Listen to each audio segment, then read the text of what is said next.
నిన్న తమిళనాడుకు సంబంధించినటువంటి ఒక ఛానల్ తంతి టీవీ ఏదో అనుకుంటా బహుశా వాళ్ళకు ఇచ్చిర్రు.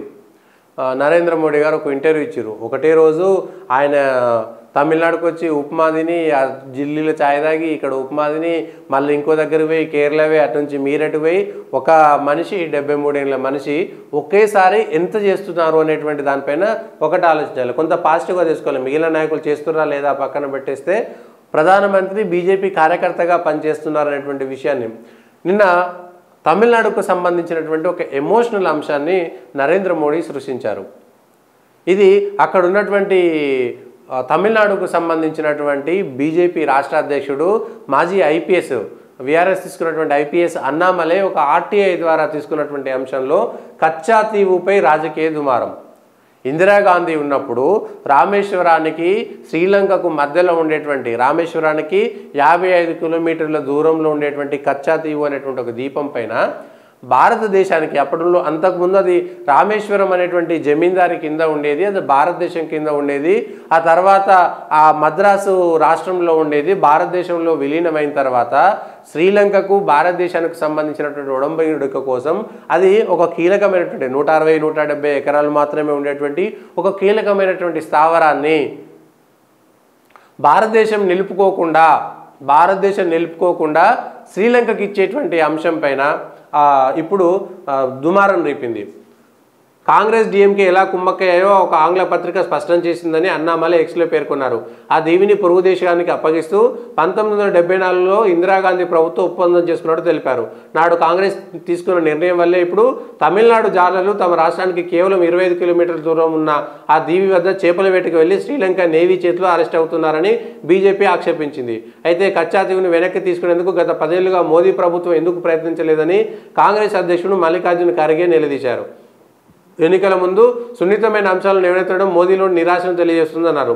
స్నేహపూర్వక ఒప్పందంలో భాగంగానే శ్రీలంకలో కచ్చా తీవును అప్పగించినట్లు ఎక్స్లో పేర్కొన్నారు.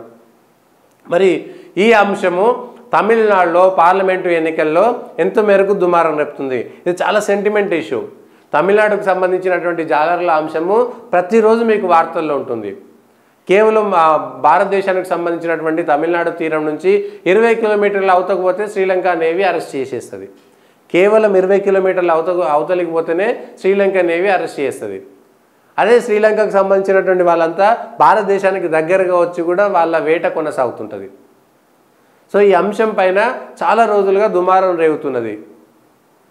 సో ఆ కచ్చా తీవు అనేటువంటిది కీలకమైనటువంటి అంశం. రక్షణకు సంబంధించినటువంటి దాంట్లో కూడా చాలా కీలకమైనటువంటి అంశం.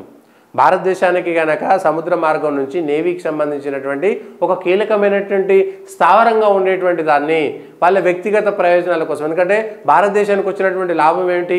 మనము భూములకు సంబంధించినటువంటి చిన్న చిన్న ఎక్స్చేంజ్లు ఏమైనా చేసుకుంటే మన దేశానికి కావాల్సినటువంటి లాభాలు ఏమిటి అనేటువంటి అంశం పైన ఒక నిర్దిష్టమైనటువంటి అభిప్రాయము, మన దేశానికి సంబంధించినటువంటి రక్షణ అక్షయసిన్కి సంబంధించినటువంటి అంశంలో కూడా చైనా భారతదేశాన్ని ఆక్రమిస్తుంది పైన ఉన్నటువంటి దగ్గర అక్షయసిన్ దగ్గర కూడా. అంటే అప్పట్లో నెహ్రూ ప్రధానమంత్రిగా ఉన్నప్పుడు కూడా ఎలాంటి గడ్డి కూడా మొదలైనటువంటి భూభాగం మనకు ఉంటే ఏంటి లేకుంటే ఏంటి అనేటువంటి మాట మాట్లాడారని దానిపైన స్వయంగా ప్రధాని నెహ్రూ పైనే అప్పుడు ఉన్నటువంటి ప్రతిపక్ష ఎంపీలు తీవ్రమైనటువంటి ఆరోపణ చేశారనేటువంటి దానిపైన కూడా మనకు దుమారం రేగుతూనే ఉన్నది.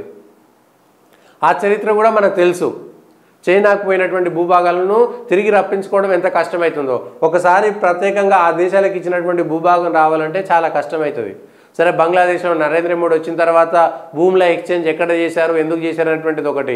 మయన్మార్కి సంబంధించి ఇవాళ మణిపూర్ అల్లర్లకు సంబంధించినటువంటి దాంట్లో కీలకమైనటువంటిది మణిపూర్ నుంచి వస్తున్నటువంటి డ్రగ్స్.